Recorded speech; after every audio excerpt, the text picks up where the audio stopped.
Hey everyone, I'm Savannah Jones with my co-host Stephen Hodges, and this is DMG's Bootstraps and Business. Today we're going to be talking with Bridget Barton, who is currently campaigning for the GOP nomination for governor of Oregon in the May 17th primary. We'll be discussing some of the challenges facing Oregon businesses and her plans to help solve those issues. Well, Bridget, thank you so much for joining us today. We appreciate it. Let's take a minute just to get to know you. Tell us something about yourself and why you're jumping into this race. Oh boy, that's. Well, I know when I say a minute, I mean, go ahead. I could probably go on for a long time about that. Well, first, thanks for having me. It's a really nice opportunity. This started when we all started looking at the campaign cycle and how it was shaping up. And the way the campaign cycle was shaping up, we knew there was going to be a big red wave.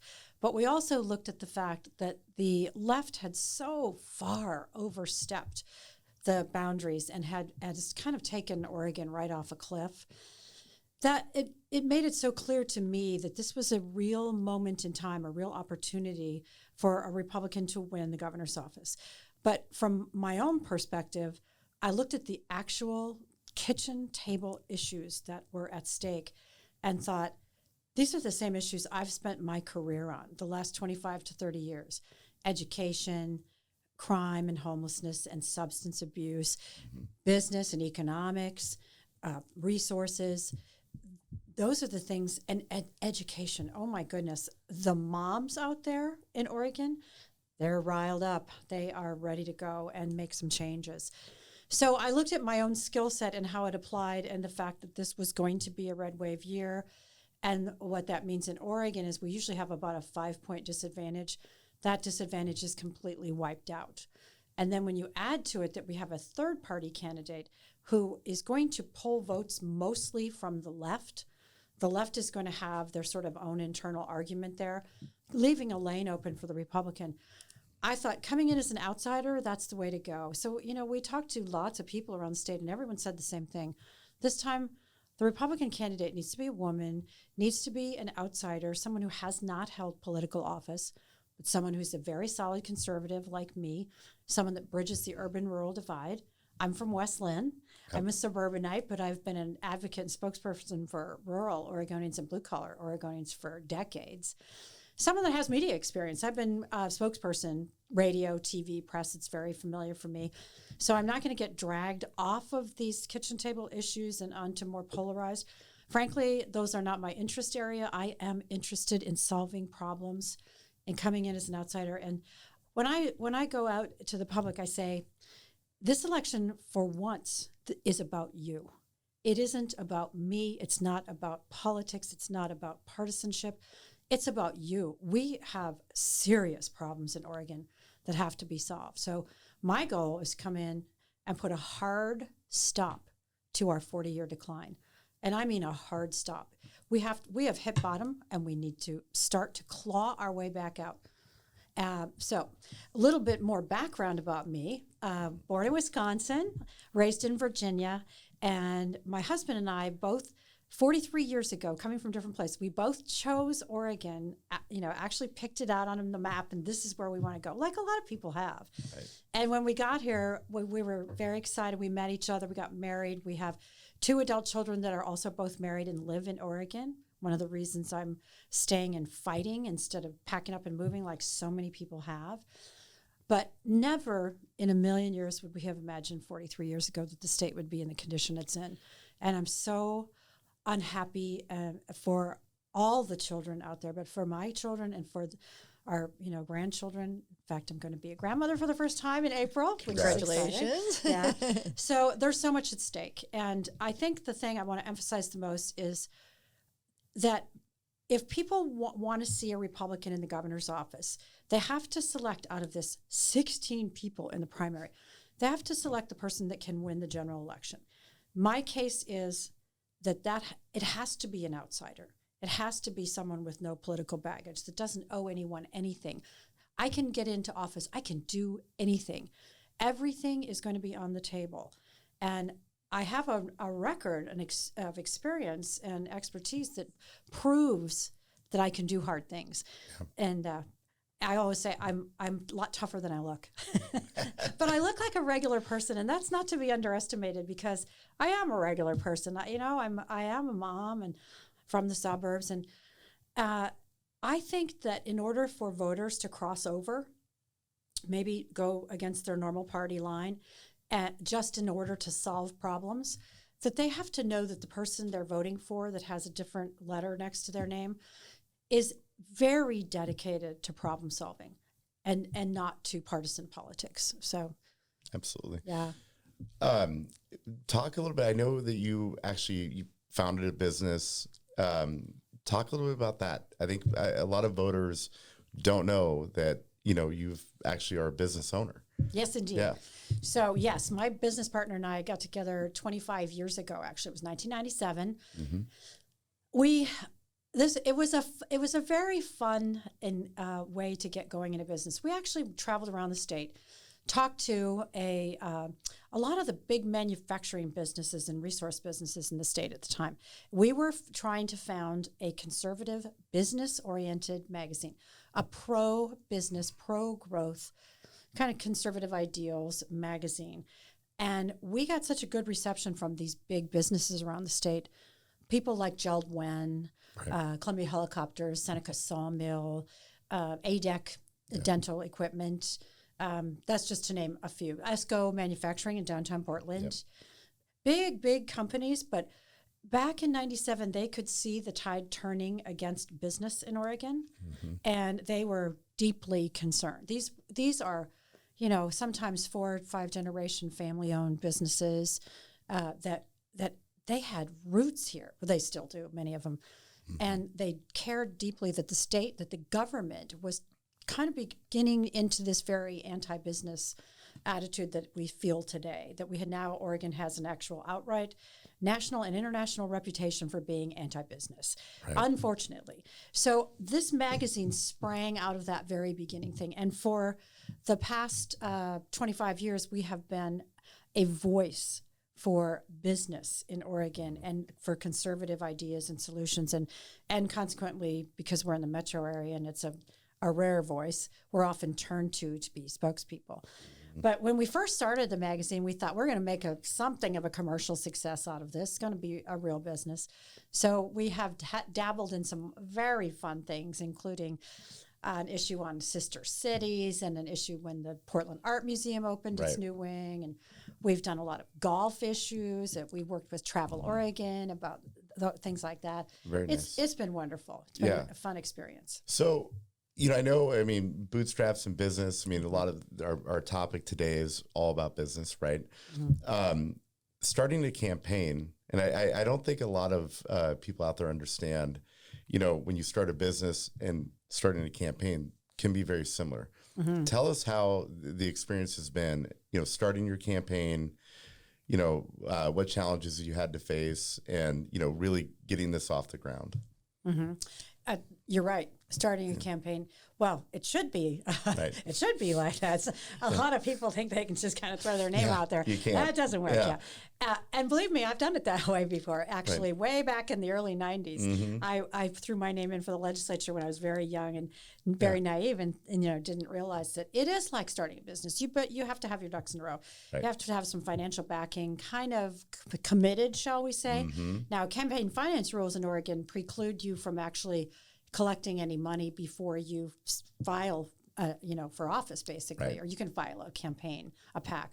But basically what you do, you as you would with a business, and we did when we traveled the state, you sort of marshal your resources.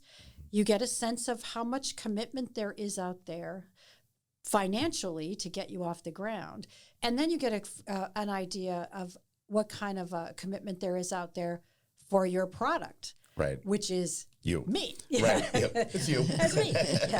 Which it's a very interesting thing when you are the actual product. It's an odd transition to make, but it is exactly like that. So we did that. We went through those steps, and then when we felt that we had those pieces in place, then the next step for business and for the campaign is that you begin to set out the architecture for your staff, and your product delivery, et cetera, and how you're going to put all those pieces together, and whether you have the people that you need to be successful. And the crazy thing is, it has to be done very quickly. Like when you start a business, you have a little time, not a lot of pressure. It's still hard. Don't get me wrong. I've done it myself, but doing a campaign, you got to be boom, instantaneously, right? Boom. Yeah. You run up against deadlines. Right. Oh, absolutely. Well, and I not to understate the importance of the fact that you can't spend a penny until you have made the decision to launch because of campaign finance rules and restrictions. So there's a lot of prior planning that has to be done, all kind of in your head, all sort of, wish and a hope kind of thing. Right. And then when you get, like you said, you hit that deadline where you say, okay, I'm going to go, and you file a PAC that signals to the public everywhere, I'm running for governor, then you better be ready at that point with all those other pieces, and yet you're expected to not spend a single penny. Right. So it's a very difficult tightrope to walk until you get to that point. Then you begin to run into the deadlines of time, because I filed for office in September at the opening day. We had basically announced that I was going to run in July, and had set up a political action committee where we could spend some money. Right. And so, from July to May to get, hopefully well over $1 million in investments, and well over, given the number of primary voters out there, get well over 500,000 voters to choose your product. Right. That's a big hill to climb. Right. Yeah. You got to go 0 to 60 very quickly. Yes. It's like, very well. I think one of the other kind of getting into the main topic here and why you're here is, what do you see? What do you want to do for Oregon businesses? Right. I mean, most of our viewers and people that follow the podcast, it's about business, right? Marketing, maybe, or what have you. But what would you say your plan is to help Oregon businesses that are coming out of the pandemic? They've been struggling, quite frankly, a lot of them before the pandemic, right? Maybe with taxes, policy changes, whatever it may be. What is in your head, what do you want to do? I'm going to answer that 3 ways. The first is going to be to go back a little bit and talk about this anti-business sentiment. And then we'll talk about what I'm going to do and for business in general, but also then for smaller businesses that are struggling through the pandemic. They're kind of separate. So the first thing I wanted to mention is, going back to starting our own business, we felt this anti-business sentiment immediately in our business, because this has been a very blue state, and at least in terms of how it's been ruled, have governed. We have, complete Democrat dominance for the last 40 years, basically. We felt that from our advertisers. And I'll give you a good example. We would have conservative columnists, for example, like Lars Larson. And we would have advertisers call and say, you get him out of that magazine or I will pull our advertising. And things like that happened all the time. And sometimes it would be an editorial that I might have written. We don't, this is terrible. You can't say things like that. I remember one article we wrote that challenged the large foundation funding that was going towards OHSU. Oh, we heard from some interesting people when we ran that article. We challenged Mayor Vera Katz at one point and Tim Boyle about the conditions in downtown. Right. They were pretty good back then compared to what there is now. Comparatively speaking, what were we talking about? Yeah. But we heard from people about it, because there was so much pushback even to have one voice. So believe me, I understand the pressure from that whole anti-business viewpoint of government. So let me go then to how I would be, coming into office as a governor. And I think the biggest thing is this: there would be a change in vision. And I can't emphasize enough how important that is. We haven't had a Republican pro-business governor for 40 years who looks at business and would openly say in public to the press over and over and over again, this is a pro-business state. We welcome business. We like business. We want to do everything we can to promote it, to see small businesses grow and thrive. And for the governor to do that, and through almost 300 appointments over the agencies and commissions, spread that vision through those agencies and commissions, new people with my vision for actively bringing business into the state and helping businesses thrive. That is going to make, that's what I mean by hitting bottom and starting to dig our way out. So some specifics though, let's talk about just a little bit about taxes, for example. Mm-hmm. There could have been an opportunity in January to suspend the gas tax increase. And that affects all kinds of businesses. It affects regular people every day in their gas prices, but it also affects businesses' costs when they're, shipping or delivering or receiving goods, whatever. I would immediately, I probably should have mentioned this first, announce that I would sign no new taxes on business and no new regulations on businesses until we see that every small business has recovered from the impacts of the COVID closures and the supply chain problems and all the impediments that they're facing right now. Labor shortage as well. Labor shortage, absolutely. We have to kind of get our way through that before this state has any business talking about adding any new regulations or tax increases. Right.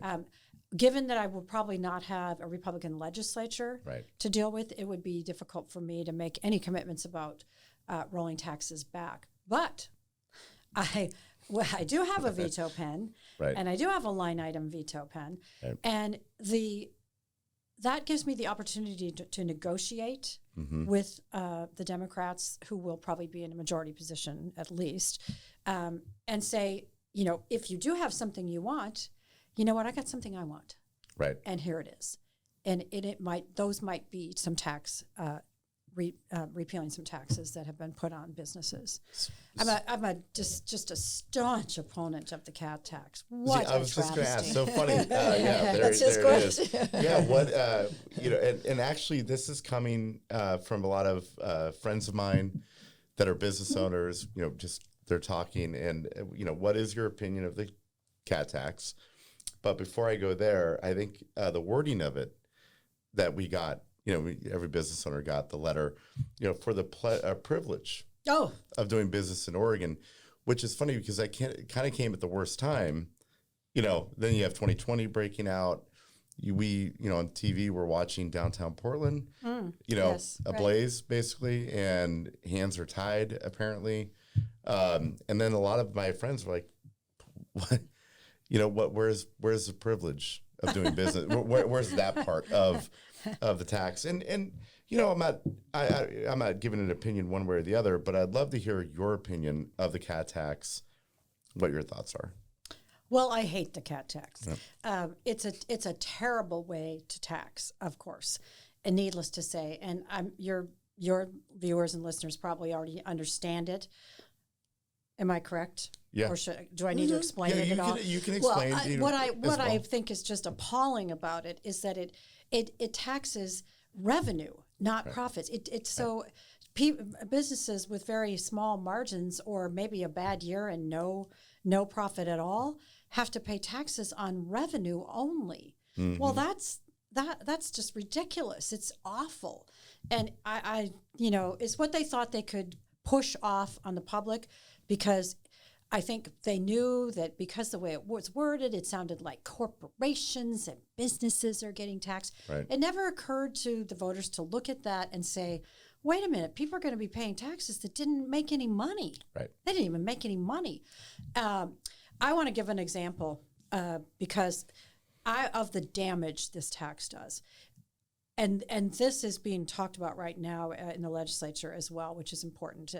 And that is, carve-outs from the cat tax. Because I was down in the Medford area, and I happened to go into a Fred Meyer for something. I was at some events, and in between, I think I was grabbing something to eat. And I walked past a line of probably, I would say, 50 people. And I was way at the back, and I saw it just climbing through the store. And I couldn't see where it was going. from where I was. And so I stopped after a minute because it was all old people, like, older people that I thought, why are all these old people standing in line? They look like they need chairs. Right. And they did not have them. And so I went up to one of the older ladies and I said, why are you standing in line? And she said, we're waiting for the pharmacy. And I said, I get it. That's the damage the cat tax has done. These pharmacies, for example, Bimart, they closed all of their pharmacies.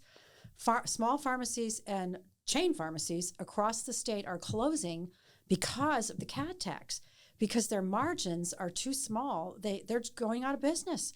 Consequently, in places, some of the towns in the rural areas of Oregon, a place like Medford, they might have 2 pharmacies in the entire city. And and guess who suffers for that? Guess who suffers? People. And particularly seniors. It was sad to me to see. Well, now the left sees what they've done, and so now they're talking about maybe carving out pharmaceuticals and some other things. But I'm not sure that has passed, and it must. So would I put pressure on? I mean, I'd love to see the cat tax gone. But maybe there suspended, could be, right? Or at least working with suspended, or working with the left to, or working with the left at the worst case scenario. It was working with the left to say you have to carve these things out and give them exemptions, and it should be products that were they're causing shortages, right? They're causing supply problems for people. They're hurting people. Yeah, it's awful. Okay. Terrible tax. Hate it. How do you feel? Yeah. So tell me how you really feel. Am I clear about really lay it on me. Yeah.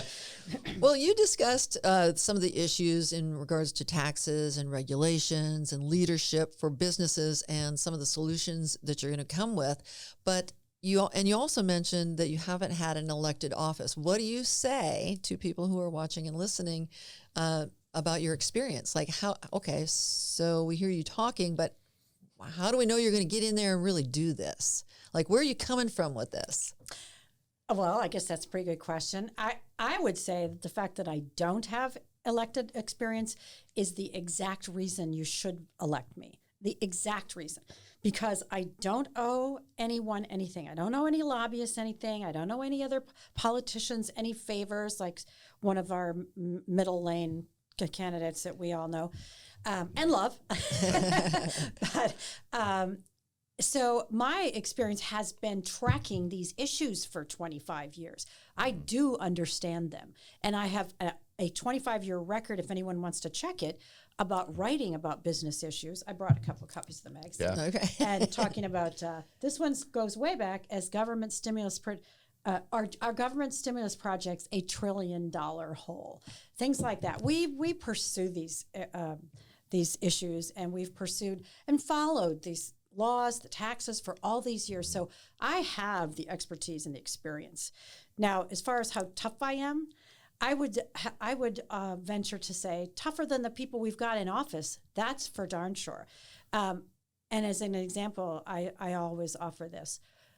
In the face of everything that's gone wrong in this past 5 to 10 years, I say we've on a 40-year decline, but we're on a 10-year death spiral. In those years and during the COVID pandemic, can you think of anyone in elected office who stood up to Kate Brown and that leftist agenda? In the press, loudly stood up or did anything, really important to challenge her. Mm. Does any Republican come to mind? Does any Democrat? I mean, the answer, no. Right. But I did.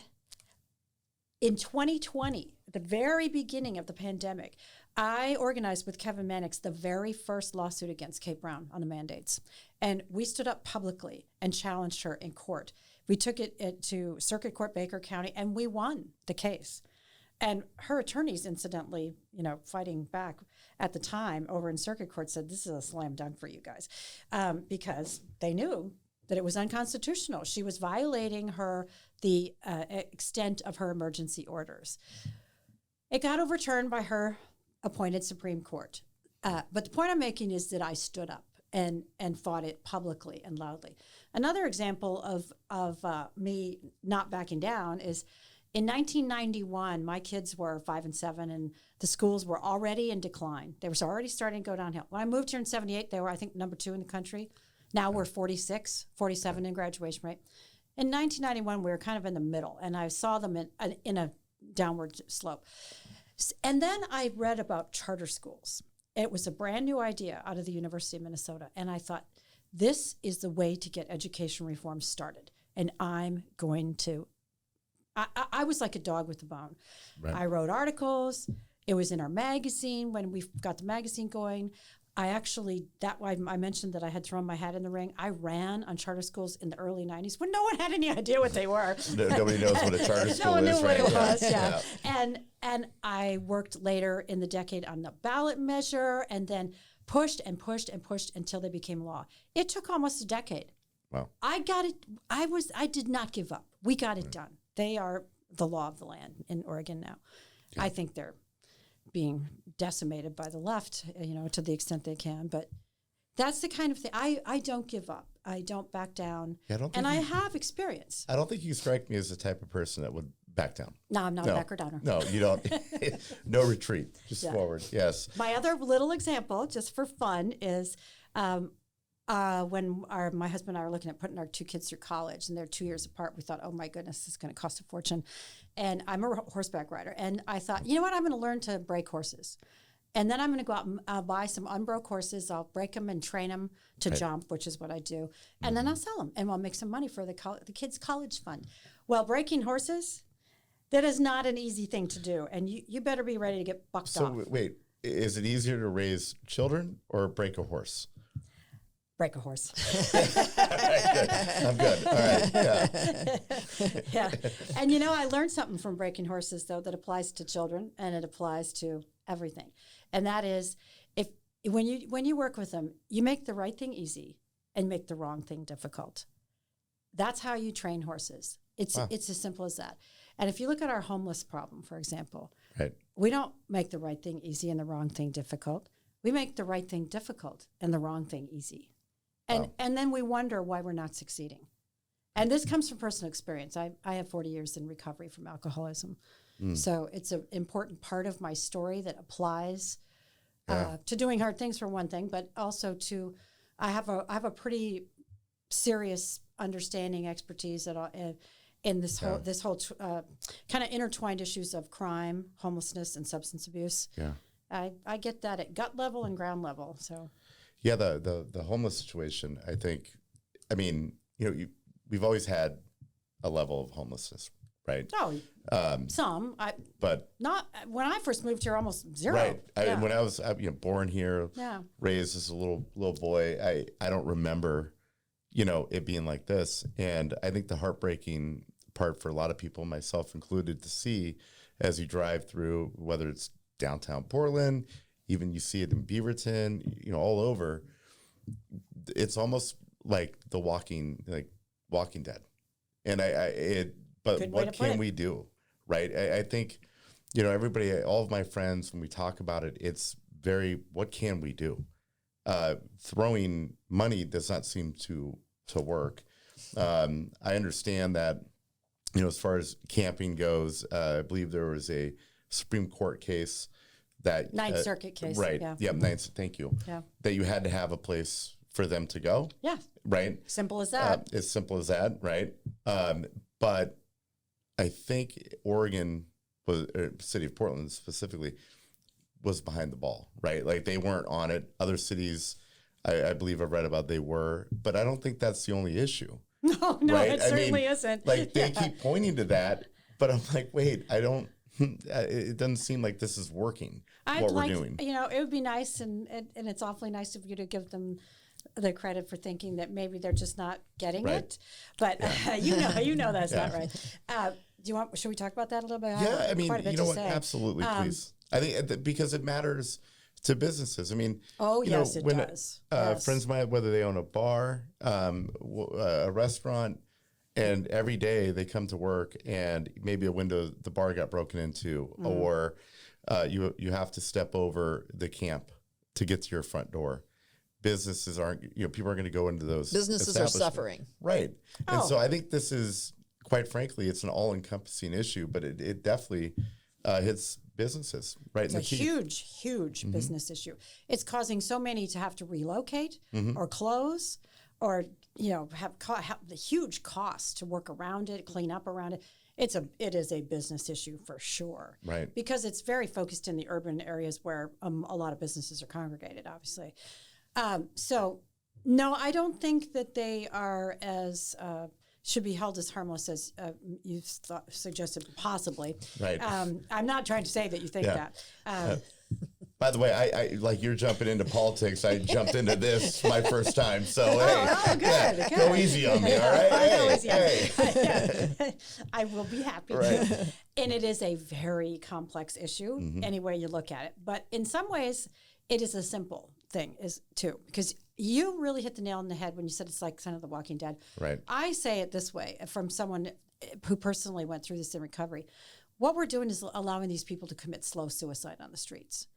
And that's what it is like to be in addiction, is it's a slow suicide. And to not get in front of that is wrong. It's absolutely wrong. And what we have done for the past 30 years, you can go back and look 30 years back, is it's in print that far back, is a housing first agenda. And I ask in crowds of all sizes, how many of you have someone in your family or extended family who's had an issue with substance abuse? I say who hasn't. I get no hands. Everyone knows someone. Right. Or if not, a friend. And then I say, now, how many of you would think it would be a good idea to hand over the keys to a house to that person as a way to help them? Right. I mean, everyone laughs. It's ludicrous what we've been doing. And then thinking it was going to work. And of course it made it worse. And all we have done is created hundreds and hundreds of nonprofit jobs, government jobs. I mean, lots of government jobs have been created around this and continue to be. As we speak in the legislature, they're creating new positions to so-called deal with the homeless. And what they're doing is creating what we call the homeless industrial complex. Right. And if you think about it from a business and economic standpoint, you know what it is. It is a reverse incentive to solve the problem. That's a reverse incentive. If your job counts on having homeless people to deal with, you don't want to solve the problem. You just want to keep the problem kind of rolling along. Right. So there's that. Is a big deal. We have to flip that model on its head. And in order to do that, you have to, and I'm going to go through this and I'm going to talk about what's happening right now in Portland. You have to flip the model on its head and say, what we have to do is get to that Martin decision that came out of the Ninth Circuit that said that you have to have a shelter space for someone. That's all you have to have is a shelter, a roof over their head in order to clear them off the streets. Well, in other states, they've created a database. I mean, we can all do an Excel spreadsheet, right? Right. They've created a database, not hard, statewide or citywide, depending on how you want to handle it. I would go statewide because I'm going to take on this problem. That says where all the shelter spaces are. That goes out electronically every morning to every law enforcement person in the state. So that if they come across a homeless person in a tent, off they go, gone into a shelter. Mm-hmm. Once they're in shelter, the next step is not housing. The next step is, sort of a triage into treatment services that they need. Well, here we have to acknowledge that the governor herself asked for a report on this condition of where we were in the state a couple of years ago. Got the report back. It's about 2 or 3 inches thick. I have the report on my desk. She has it on hers. The difference between us is I've read it. She hasn't. And what it says is that Oregon's #1 in the country in substance abuse per capita. Yeah. Shocking statistic. Well, and to that, wouldn't you say that part of, I don't know, I'm not a politician, but wouldn't you say that, knowing people that have gone through addiction and, you yourself, that a lot of what's going on when we talk about homelessness and mental illness is self-medication, right? I mean, looking at it and, if I can only imagine if I had a mental illness going on and I can't, do anything about it, what am I going to do? Right. Oh, mentally ill people often self-medicate. Right. Yes. Self-medicate. Yes. But do we really even have mental funding? health services? Right. No, we don't. Right. By choice. Right. That's where I was Yeah. going with it is, back when we started to kill that, you know what I mean? Like, oh, I know what you right. mean. Yes. And here we are, but we don't have mental health. And wouldn't addiction be under that? Right. I don't know. I think yes, but I want to be clear that if you were to do a numbers thing on the street, percentages, the vast majority are drug addicts and alcoholics. That's the treatment they need first. We need to up those numbers first. Mental health, huge problem, but it has to be divided out. There is a crossover. Mm-hmm. But I wanted to add the last statistic, which is important, and that is that in terms of treatment beds per capita, where do you think we are? Last. Oh yeah. 50th. Yeah. After billions of dollars, we are 50th in the country in treatment beds per capita. So all the money that's being pushed into these tiny homes and this and that and affordable stuff and this and that to try to so-called house these people, it has to be redirected into very minimal but appropriate shelter to get them off the street with bathrooms, a roof over their head, heat, cooling in the summer, running water, maybe a place to do laundry. I mean, the basics and safety. But you could do that where you could do thousands at a time or 1,000 at a time or 500 at a time. Shelter and a place to rest off the street. Homeless people do not have a right to block our streets, to take over our parks and public places. They do not have that right. And they should be taken care of. I am one of them. I have compassion. When I see them laying there like that, I think, who lets this happen? Right. Who thinks this is the way to go instead of stepping in and saying, you must go get into shelter? So then you begin to put that money toward the treatment services. The very last step is housing of some kind. Now, do we have an affordable housing problem in the state? Yeah, we do. It's a completely separate problem. I don't think we have. Correct. But the housing for them, and I know also, again, from experience, that once you get these people through treatment and in minimal help and services, generally speaking, they find their own way. They get jobs and they get their own. I live in a house. Right. I've lived in the house for a long time. So it is possible. It's not only done, it's actually a very important part of treatment and recovery that you take responsibility for yourself. Mm-hmm. And if you don't take responsibility for yourself, you will never succeed in recovery. So it's a key piece of it.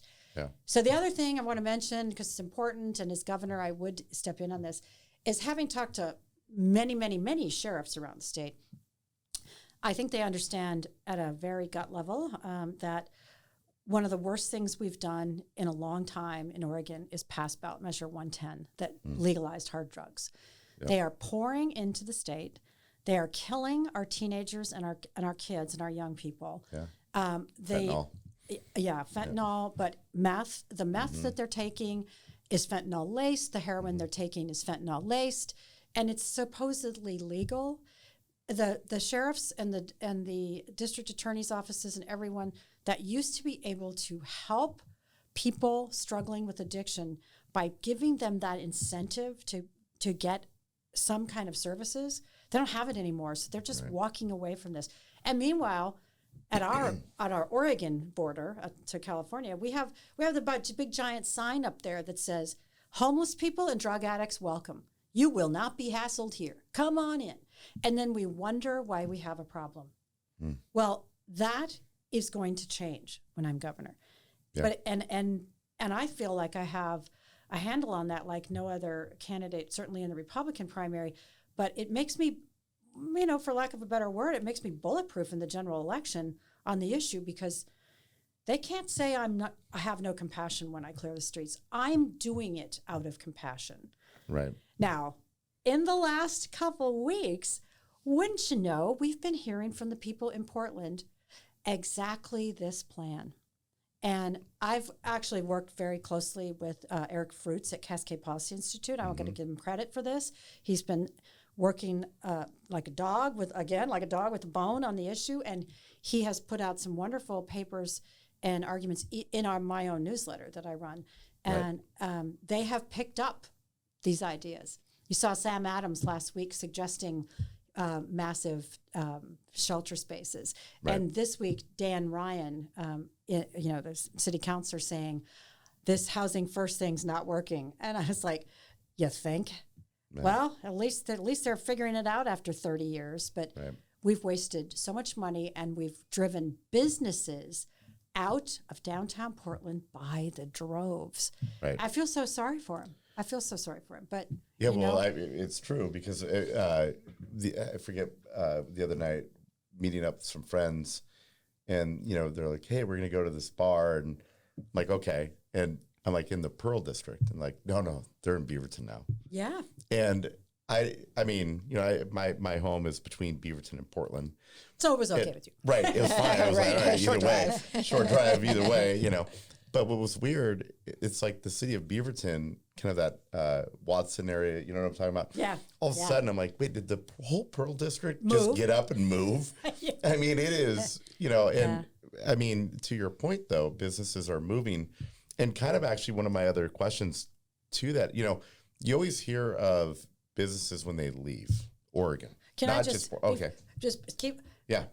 I'm wondering when you said that, I thought it was funny. And I wonder if in Texas they're thinking, did the whole state of Oregon just get up and move? Right. Well, and half California. Of California. Yeah. I mean, yeah. Yeah. So, Go ahead. well, Sorry. that's really weird. Well, but it's, I mean, it's true. obvious. It's, I mean, literally the same bars or restaurants are now just over here. It's, I guess that's the option. I guess what I was going to get to, you always hear about businesses that are leaving. Yeah. You never hear the ones that are coming in. And my question to you is two-part. One, what, current plan, state of Oregon, to attract more businesses to Oregon, what are they doing now? If they're doing something, it's not working very Right. well, right? Okay. I don't think they're doing much. Yeah. Right. We don't. And what would you do to attract talent to come to Oregon, move their business here? Oh, boy. Yeah. When I talked before about the fact that we're in a 40-year decline and then I'm going to put a hard stop and then begin clawing our way back out, I mean clawing, because what I'm going to do is promise that we are at the bottom. Anything going forward is going to be on an upswing for business. So I think before we can attract businesses to come here, we've got some work to do in the legislature, and we will not have necessarily a Republican legislature this cycle. I could see us having one if I get elected and can kind of change the vision of where we're headed. I think we could get more Republicans elected into the legislature so that we could promise to have an agenda to move forward. What you have to do is just be very clear that you're not going. What businesses always want is certainty. They want to know if I'm in office, is it going to change in 2 years, or is it going to change for the better in 2 years? And are you going to stick with what you say? Are you going to, if you say you're not going to let any regulations or taxes come through, are you going to do that? Well, I'm going to do it. And will I go through my agencies one at a time and put new people in those spots so that there is a pro-business attitude coming out of them? Yes, I am. And then I will publicly say so on a national level, on a national stage, as well as just here in the state. As you can see, I'm not shy about talking. Everybody's always like, well, where's Kay Brown? Has anybody seen her? Has she ever even had a press conference? Has she ever gone out around the state and presented herself in public, like, I don't know, to chambers of commerce or at major events that, my business partner always says, that talks about the Washington Apple Cup. For his sake, I'm going to bring this up. The Apple Cup is, maybe they've renamed it, between Washington and Washington State. Right, yeah. Well, here we have the Civil War. Yeah. I mean, why isn't the governor ever at the Civil War? These are our state things. At the Pendleton Roundup. And we can't call it Civil War anymore. Right. I know, Right. well, I'm calling it. You can call it whatever you want. But don't call it that. Right, yeah. That was a big change that a lot of people are, that's weird. I know. Yeah. Well, so this is what I mean by a change in vision. And I think that I have to always keep saying this because I want people to get it, sort of let it filter in. We haven't had a governor for 40 years, so we don't even remember what that feels like to have a governor who would actively speak up and say, we're pro-business here. I want to see companies come into the state. Now, what I know what Vicatia did, and I would be more love to do, is he went out and traveled around. He met with people in other states and other countries and talked about the potential here in Oregon. He had a healthier business environment to invite them to. Right. But we'll get it going. Well, I'll get it going. And I think this matters to employees because if jobs matter, right? Yes. I mean, it's a naturally beautiful state. The cities here are naturally beautiful, and good employment it matters. And I think when we look at state revenues, for the life of me, it's like I don't understand why we seem so business unfriendly, if you will, when our bread and butter are people actually working, right? We don't have a sales tax. We have been so complacent about letting the state fall apart. Right. And it's sad. And, to that point, I want to add that we have an election coming that's going to be a three-way race. And there is what I would call a clear compromise candidate in this race. Right. And that compromise candidate, this is business sort of saying, well, if it's the best we can do, I guess we'd go there. You know what? It's time to stand the ground and say we need to stop the downward trend and turn the state around. The reason we're here, you get what you vote for. Right. You get what you vote for. We have gotten what we voted for. It's time to vote for something different. And I'll tell you what, there's a kind of a business group that's willing to compromise, but the people on the ground, they are done compromising. The people in Oregon, they're fed up. They've had it. I feel that. You saw the Portland Business Alliance survey. 88% of those metro area people said, this has got to end. I think if you were to go out in rural Oregon like I do all the time, and it's not, I wouldn't call Medford rural, it's a city, but I mean Southern Oregon. Mm-hmm.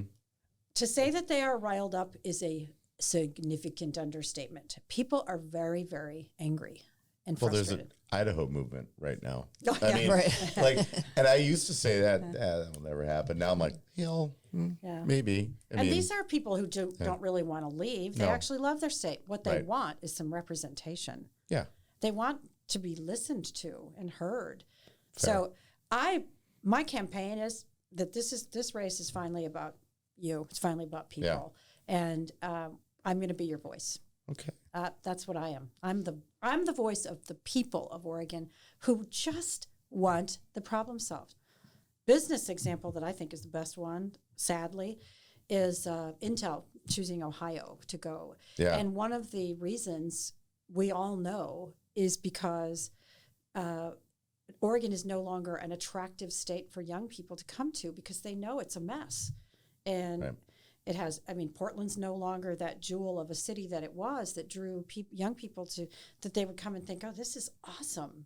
Mm-hmm. The restaurant scene, the bar scene, you could go out at night and walk around and you were safe. I remember doing that. Yeah. Yeah. Don't do it anymore. Not downtown So Portland. it's very hard to attract labor here now. Yeah. It used to be easy. Right. So you're coming into the race with changing the vision, ideas, solutions. It sounds like you're coming in as a problem solver. You're looking at the problems and as a non-politician, as a person who sits around the kitchen table and says, this is affecting me, this is affecting my family, this is affecting my friends. When I head to Medford, when I'm out with the horses in the barn, these are things that I see every single day. Yep. So you see hope for Oregon. Oh, I do. I think we've, as addicts would say, we've hit bottom. Rock bottom, right? Yeah. We have hit bottom. Yeah. And there, you know what? And the other, I jokingly always say, this is going to be fun because I only have one way to go, and that's up if I'm elected, because we are at such rock bottom on so many levels of service delivery that we're doing such a poor job. There's only one way to go, and that's up. I mean, you go the departments of government, the agencies of government, they're in shambles. Yeah. And that's actually the governor's job. But, people often want to talk more. And I'm glad about kind of vision and specifics. But truly, the governor runs the agencies, and runs the mechanics of government. And they're a shambles. They need complete upending and reworking to get back on track. As far as business, I say, in those agencies, their mantra, I think right now, and I've actually heard this from many, many, especially small business owners, is that government's attitude is they're trying to catch you doing things wrong. It's a gotcha mentality. And they're always looking for new rules and regulations to put on, and then they're trying to catch you doing them wrong. Their mission will be to help businesses do things right. That's what they should be doing. Of course, they enforce the laws and the rules, but their job should be to go out there and help businesses do things right, because most business people, they want to make a profit. They want to run a good business. They're trying to do things right. And everybody messes up sometimes and might not follow the letter of the law. Maybe they don't know. Maybe they don't have access to the best technology to get something done, say on water, issues or something. If you help them do things right, they want to, for the most part. Yeah, I agree with that. Now, we do have an important question to end that you'll be the first. We debated this. I have to ask, is a hot dog a sandwich? It's yes or no, but you might want to think about it. It's got bread, it's got meat. We had a long debate yesterday about this when prepping and so we thought we'd bring this to you. Is a hot dog a sandwich? Okay, well. And from now on, were you ready for that one? And from now on, this question is going to be answered or asked to everybody. By everyone. Everybody. We need to know. It's got to be a level playing field. Right. On the hot dog issue. Well, I have 3 reasons personally that I think no, a hot dog is not a sandwich. The first one is I eat sandwiches and I don't eat hot dogs. Oh, well, that's a start, right? Right. I love sandwiches, Okay. but I don't eat hot dogs. Okay. Right. And the second is you don't put mayonnaise on a hot dog, and you must put mayonnaise on a sandwich. Yep. And let's see, I was thinking a third thing. I can't think of it, but it's a definite no. It's a definite. So you're a no. I'm That's a no. Hard no on Okay, that. what are you guys? Oh, I'm a no. I'm a yes. You're a yes? We were, like I said, we were really getting this, but we don't really count, Right. So we're this is our new question to end every podcast. Do you put mayonnaise on your hot dogs? No, but I put everything else. Everything else. But I don't eat mayonnaise, so I don't put mayonnaise on a sandwich either. Right. See, I don't eat hot dogs. Yeah, so for me, it's a sandwich. Yeah. I don't put a mayo on a hot dog. I think I don't. Yeah, that's not cool. But it is a thing. I did look it up. Oh, I've seen it. I know people do it. I was like, really? Ooh. Mayonnaise, hot dog. Yeah. I mean, I don't do the I've got whole enough hot health dog issues. Sausage or any of that. And I have a good reason. My dad, I'm from Wisconsin, remember? Yeah. My dad worked in the Oscar Mayer plant. Oh. And when when he raised us, he said, "You don't want to eat hot dogs." Oh my gosh. Yeah. Oh my See, gosh. and you just bought me another year of not eating hot dogs right there. Yeah. I'm sure they're fine. I hate to say that. Oscar Mayer's going to hate me, but he was like a little turned off by him. So Yeah. Oh my it gosh. wore off on me. I'm kind of not much of a meat eater at all. I'll eat any meat. I'm not a vegetarian, but I'm not a big meat eater. If the chef isn't going to have the hot dog, I'm not having the hot dog. Exactly. If you Right, see the chef run from the hot dog, I'm like, wait, what happened to the hot dog? Yeah. Well, Bridget, thank you so much for joining us today. Yes, I thank you. appreciate it. Thank you. And Stephen and I appreciate all of the input that we've gotten today, because a lot of people are feeling exactly what you've been talking about. So some clarity, and we've got hope for Oregon. There is hope for Oregon. It's the Absolutely. most beautiful state in the country, and we have to save it. We have to step up, all of us, and save it. I agree. Well, thank you so much. Thank you for having me. Very nice. Absolutely. Yeah. Thank you, as always, for checking out DMG's Bootstraps and Business. If you'd like to find out more about our guests, DMG, or these podcasts, just check out the show notes. Thank you.